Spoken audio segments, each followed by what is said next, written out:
तुम सुकून हो मेरा, क्यों हो, कब से हो, कैसे हो, ये मत पूछना, बस हो। बहुत प्यार करता हूं तुम्हें,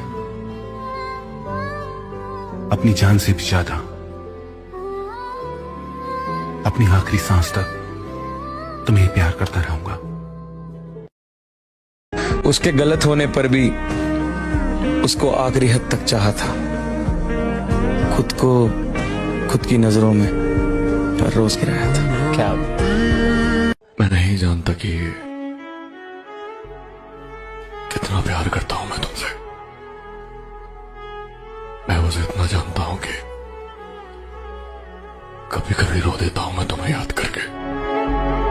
और अगर बात सुकून की करूं तो उसकी आवाज ही काफी है मेरे लिए।